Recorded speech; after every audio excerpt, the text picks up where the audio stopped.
more? That's it? Yeah, it's good. Okay.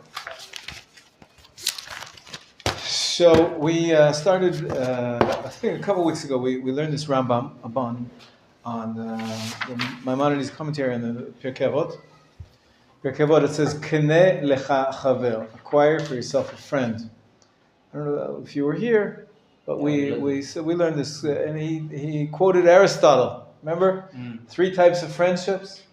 So we'll review that because there's a few other places where the Rambam continues on the same theme, and he talks about friendship and there's the various types of friendship, and it's actually a very central part of how he thinks we should live our lives, and it's quite an interesting topic of discussion amongst scholars of the Rambam, because the Rambam is well known for also being a philosopher.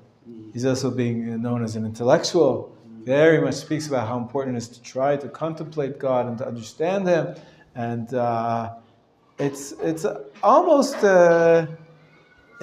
surprising that the same Rambam, who was a philosopher, he very much emphasizes and makes a central theme that you have to have friends.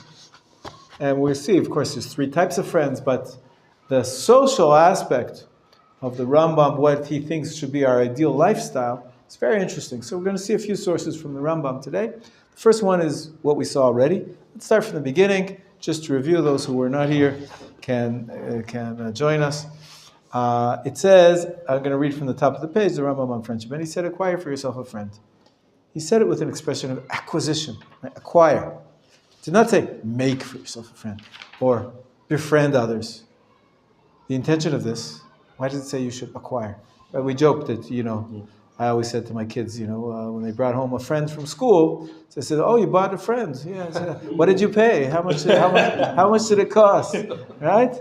So what does it mean? The intention of this is that a person must acquire a friend for himself so that all his deeds and all of his matters be refined through him. As they said, either a friend or death. It's so important to have a friend. And if he does not find him, he must make efforts for it with all his heart. And he must, even if he must lead him to his friendship until he becomes a friend. So you have to put in efforts. That's what acquire. A friend, it's something that you have to invest in, as we say in English. You have to really make efforts. Even if he needs some convincing sometimes. And then he must never let off from following his friend's will until his friendship is firmed up. Right? Maybe you make friends, but then you let it go. No, you got to keep at it. You got to keep it up. You have to really make efforts. It is, as the Master of Ethics say, when you love, do not love according to your traits, but love according to the trait of your friend. We also mentioned that buy someone a gift. If you want to buy me a gift, my birthday's coming. Yeah. Tuesday, Bezrat Hashem. You want to buy? Yes. Just mentioning it, that's okay. But you have to think not what I like. You have to think what would he like. If you're giving him the gift, right? So you think about him. That's what he's saying. That's part of putting in efforts, is to think about love according to the traits of your friend. And when each of the friends has the intention to fulfill the will of his friend, you're thinking about what will make him happy. The intention of both of them will be one, without a doubt. And how good is the statement of Aristotle? The friend is one. There's a unity. If you're each thinking about each other, then you'll be able to be together. Because this was his interpretation of acquire for yourself a friend. Then he continues to quote from Aristotle, 3 types of friends. But we'll see that the Rambam doesn't just take everything from Aristotle as a given. He changes it a little bit. He plays with it. He has a little bit different emphases. But for the main part, let's take a look. 3 types of friends. A friend for benefit, a friend for enjoyment, and a friend of virtue. What are the 3 types? Benefit, enjoyment, and virtue. What do those mean? He's going to explain. Okay? There are 3 types of friends. Friend, indeed, a friend for benefit is like the friendship of 2 business partners and the friendship of a king and his retinue. So, you have a partner. Of course, you want to have success for you and have success for him. You look out for him. There's an expression in English. I don't know if they have it in Chinese. You scratch my back, I'll scratch yours. They have that in Russian or German? Sure. Yeah. You know what that means? You do for him, he does for you. It's, both benefit, right? Whereas the friendship for enjoyment is of two types: friend for pleasure and friend for confidence. Okay, so enjoyment is beyond just benefit. It's actually, you have added value. The value is called either friend, pleasure, or confidence. So pleasure is obvious, perhaps. Pleasure is, he brings the example of a man and woman. Man and woman give each other pleasure. Right? There's something that you get mutual pleasure, but you can't have the same type of pleasure yourself. So let's see what he says. He says, whereas the friendship for enjoyment is two types: a friend of pleasure and a friend for confidence. Indeed, friend of pleasure is like the friendship of males and females and similar to it. Whereas the friend of confidence, okay, so that's pleasure of the physical type. But there's a friend for confidence. What does that mean? What do you get from having a close friendship, relationship? Feedback, support. That's right. Feedback, support. Shirim, support. Shirim, not yet. That's the third. But just have someone, the word to confide in, to share, from the word confidence. You bring him into your confidence. You can be open with them. You can tell them everything that about yourself, and you don't have to have your defenses up and not be able to share. It's so healthy to share. What does it say here? When a man has a friend to whom he can confide his soul, he will not keep anything from him, not in action and not in speech. He will make known to him all of his affairs, the good ones and the disgraceful, without fearing from him that any loss will come to him with all of this, not from him and not from another. As when a person has such a level of confidence in a man, he finds great enjoyment in his words and in his great friendship. It's interesting. The first friend mentioned in the Torah, who was friends with who? Avraham and Hashem. Close, but no cigar. Does he say that Avram is my friend? I don't think he says my friend. Chanoch and Hashem. The word Rea. Rea is friend. Like V'ahavta lereacha kamocha. Love your friend as yourself. So who is called a Rea? Chava is not called a Rea. She's called a helpmate. Ezer kenegdo. She's called Isha. Eselo Ezer kenegdo. But I don't think she's called a Rea. Is it before Avraham or after Avraham? It's after Avraham. Okay. Moshe. Not Moshe. Close but not Moshe is not called a Rea. I don't think so. Aaron is called a friend? I don't know. I don't think so. Nope. Yeah, what do you say? It's a little bit tough. It's a tough one. You really have to know your Chumash. It's in Chumash. It's in the Chumash. It's in the Chumash. It's in the Chumash. Bereshit. Jacob? But you said before, after Abraham. Yeah. So. Abraham, Yaakov. You're just guessing, huh? Avram, Yitzchak, Yaakov. Nope. No, not Moshe, not Jacob. Someone in between. Who from the tribes? Who from the tribes had a friend? Benjamin. But a friend of Hashem, a friend of... A friend of him. Yehuda Friend of the... had a friend whose name was Chira. Yeah, Chira. He was from Adulam, a place in the south of Israel, and he went to shear his sheep with him, and then Yehuda had a problem, and he saw a woman on the side of the road, and he thought she was a prostitute. Can you imagine? I don't know how to understand it, but Yehuda. Simple story is that he wanted to go to this prostitute. And she says, okay, what are you going to pay? He says, well, I don't have any cash on me. So give me a deposit. What does he give her? Right. Chotamcha ufetilecha umakelcha shel yadecha. Some kind of a signet ring and your staff. And then, so he gives her the deposit. And he goes back to his flock, and he says, I'll send you a sheep from the flock. Who does he send? No, Chira Re'ehu is his friend. Who are you going to tell that you went to a prostitute? Right? It's disgraceful, right? You keep that a secret. But he was his friend. He could tell him anything. He could tell him anything. Even that, listen, I got, and then it gets messy because he can't find her. He says, please find her because otherwise I'll be embarrassed. It's embarrassing. That's what friends are for, right? Friends, it's a very interesting case of a friendship. So this is a friend for confidence. Even the disgraceful things you can share with them, okay? The third type of friendship is a friend for virtue. Is when the desire of both of them and their intention is for one thing. And that is the good, whatever that virtue is. You have a common goal. Each of one wants to be helped by his friend and reaching for this good for both of them together. And this is the friend which he commanded to acquire, back to Pirkei Avot. The ideal friend, the best, third level, is a friend who can help you reach your goals, common good. It's like all the students here in the yeshiva, right? You have a chavruta. You're all here because you want to grow in your Torah learning and in your Torah observance, and you're becoming better people.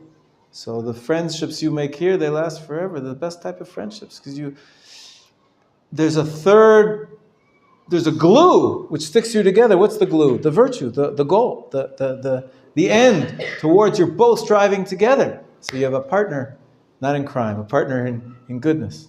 Right? You become partners in goodness. This is called the friend of virtue, the third type of friendship. Okay? It's very. This is what we learned last time, and I think when you looking for a spouse. Of course, sometimes people nowadays a lot of marriages break up. Maybe they're leaving their friendship on the first level, friend for benefit. Well, it's cheaper if we share the same house. We don't have to have two rentals. We don't have to pay 2 mortgages and taxes. Of course, there's a lot of benefit of being married. But that's the very low level, perhaps the first level of friendship. And you would hope that there's more than that. Okay, pleasure. Well, that's the second level. I hope the sex is good, right? This is part of a relationship, part of a marriage. And I hope it's more than just physical pleasure, but it's also pleasure that you can share. You have a friend. Hopefully your wife will be your best friend. But even more than that, Torah level marriage is that you have not just you enjoy, that you can share and confide your soul with the other, but you have a common goal. You want to both worship Hashem. You both want to strive to fulfill the mitzvot. And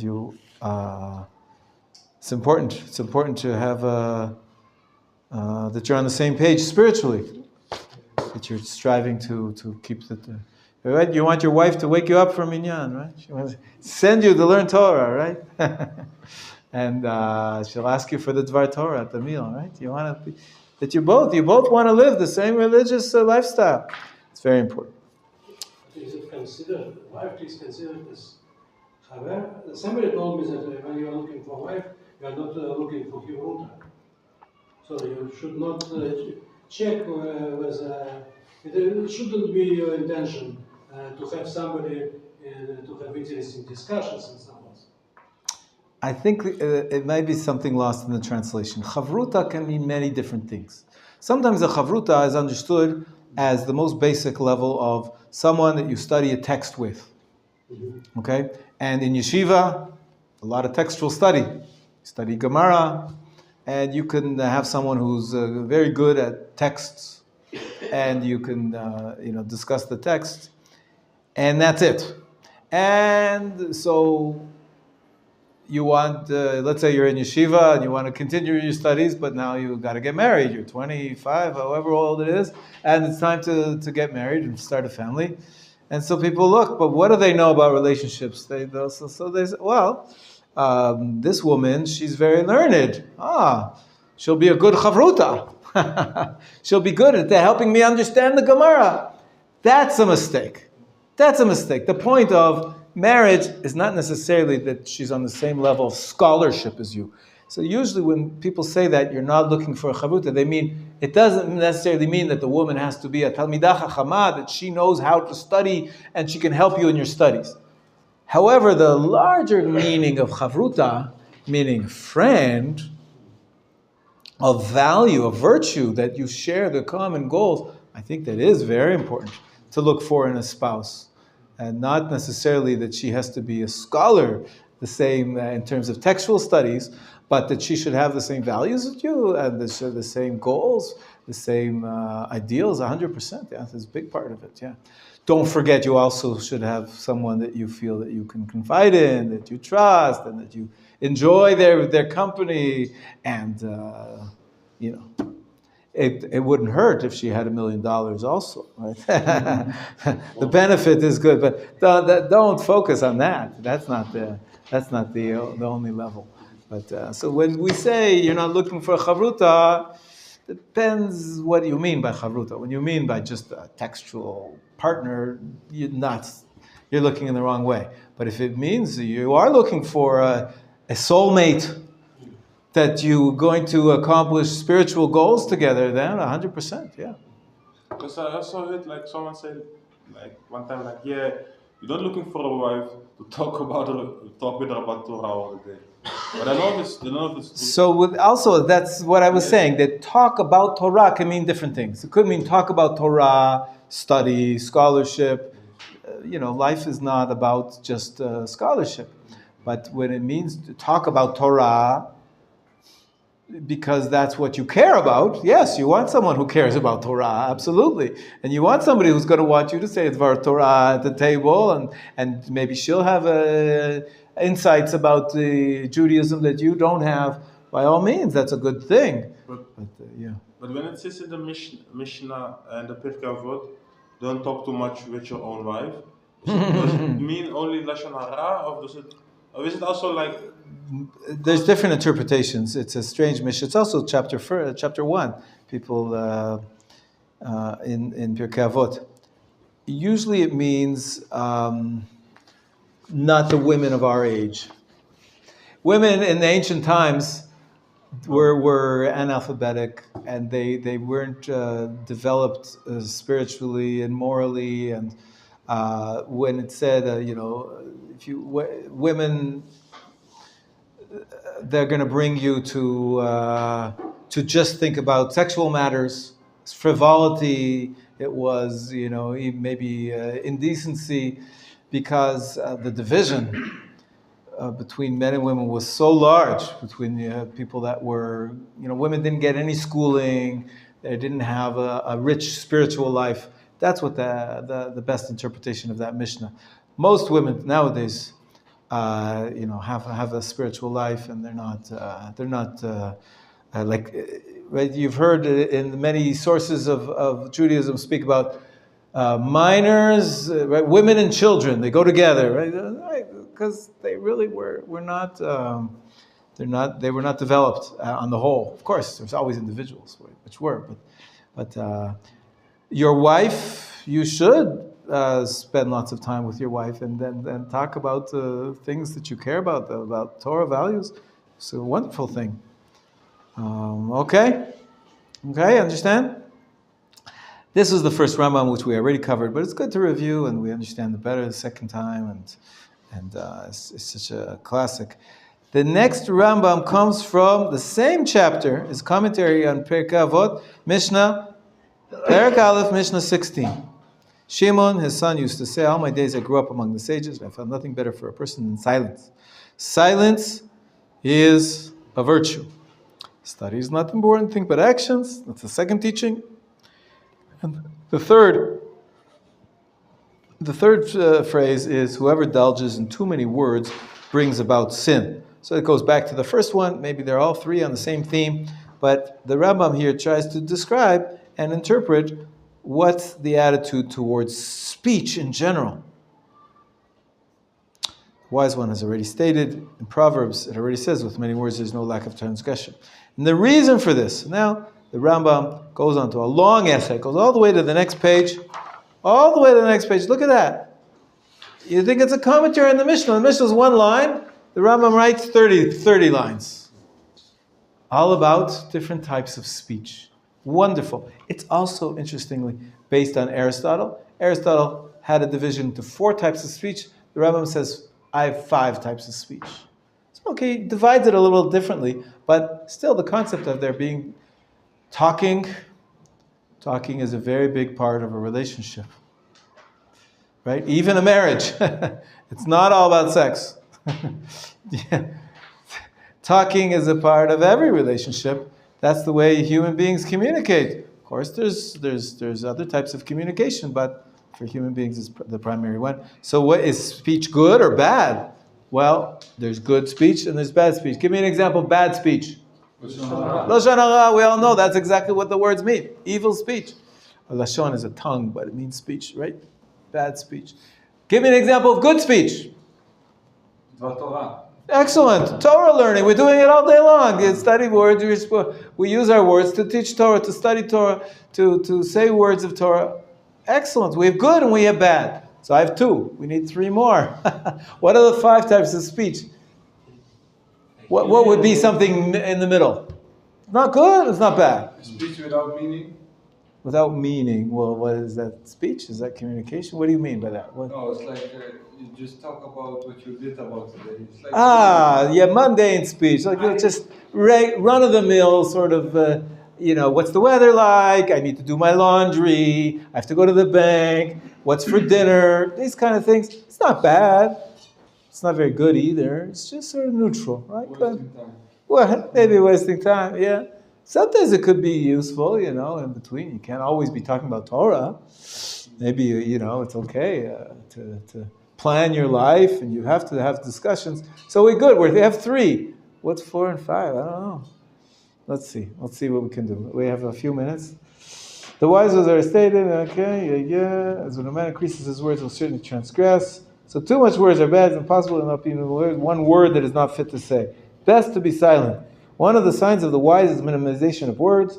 One of the signs of the foolish is the multitude of words. So it's always best to minimize you. I'm talking so much now. It's not good. But the sages already said the minimization of words is proof of a high virtue of the forefathers. When a man was pedigreed, they would say the pedigreed one of Babylonia is the quiet one. Instead, in the book of characteristics, this is Aristotle.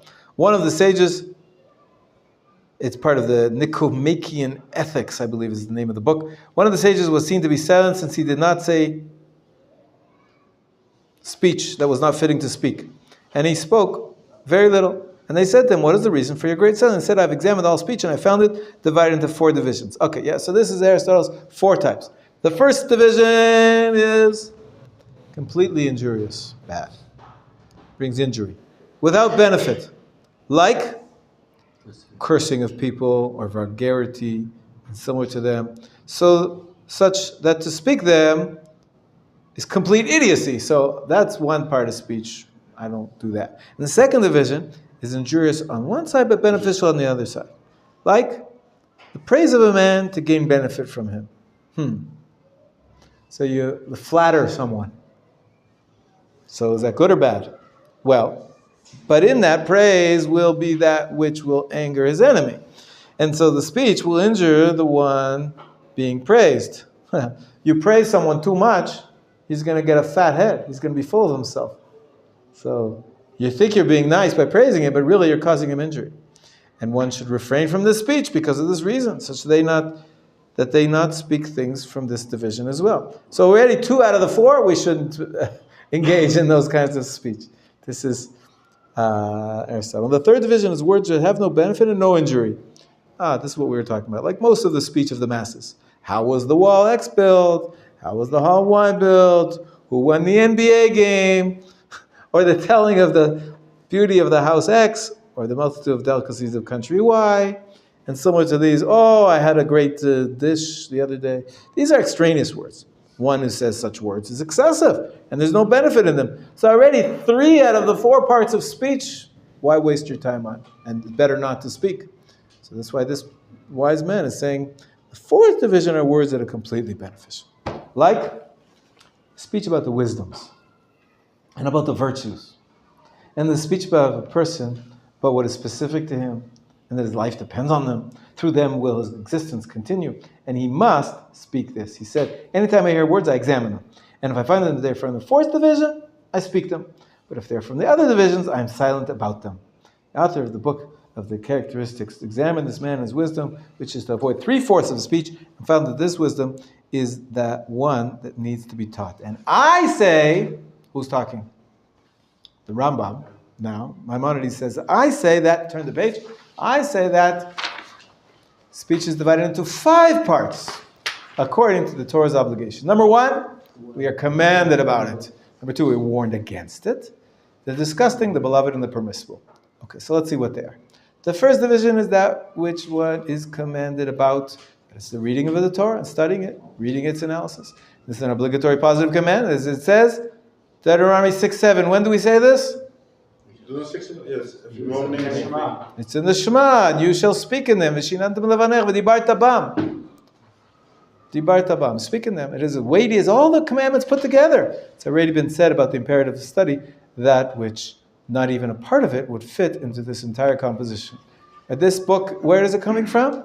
It is Perush HaMishnayot. He says I could write another whole book about how important it is to say words of Torah, right? Second division is the speech which is forbidden, warned against, such as false testimony, tale-bearing, that's Lashon Hara, and cursing. And the words of the Torah teach about this division has also included our foul speech and evil speech. Third division is the disgusting. There is no benefit to a man for himself, but it is not a sin and not rebellious. Like the speech of the masses about what happened and what was, what are the customs of King X in his chamber, and that was the cause of Y's death, and newspapers basically. How did Z become rich? And the sages call these idle talk. And the pious ones made efforts for themselves to refrain from this division of speech. And it was said about Rav, student of Rabbi Chia, that he did not speak idle talk all of his days. Whew. And from this division is also when a person disgraces a virtue or praises a vice, whether they be intellectual or dispositional. Okay, this is not good. Not good. It's not asur. It's not Lashon Hara, but there's really nothing good can come of it. And so the really pious ones avoided that kind of speech as well. The fourth division, here the Rambam is going to remind you of something we learned in the previous passage. Yosef, will you read it? The fourth division is the beloved. The fourth division is that which one is commanded about and it is. The fourth. Sorry. The fourth division is the beloved, and that is speech in the praise of intellectual virtues or dispositional virtues, and in disgrace of both types of vice. To awaken the soul to the virtues with stories and songs, and to prevent the vices in these same ways. And also to praise the distinguished and to acknowledge the virtues, so that their practices be valued in the eyes of the people, and that they walk in their ways. And to disgrace the bad about their vices, so that their action and their memory be disgraced in the eyes of people, and that they distance themselves from them, and not according to their practices. And this division, meaning to say, study of the virtues traits and distancing from traits of vice, is called derech eretz, the way to go. Okay, this is what you talk to your wife about. This is the chavruta with your wife. That's good. You have the common values, right? It's like we were saying about the highest level of friendship. Is you speak in praise of virtues and against things which are bad practices. Right? Together you discuss what's the best way to act, and what are the best values, and this is very similar to what we said in the 3 types of friendship. That third type of friendship, that's how you make a friendship. You discuss it. So discussing values and virtues with your wife, I'd say, is a good thing. You don't want to have... there are some people that really give up on marriage before they start. They're stuck in the ancient times. Women are just there to cook and clean and they have babies with, and they could, but their heads are not very developed, and what do they know about life? And that's a very low-level relationship. It's a very low-level marriage. You're not aiming for that. You want it to be, for sure, the second level, confiding your soul, but hopefully the third level, that you share virtues, good things. It doesn't have to be scholarship in terms of translating Talmud, but you don't need a study partner, but you do need a partner that has common goals and values and striving to have into the virtues of how to act and how to behave and what to believe and to distance yourself from bad things.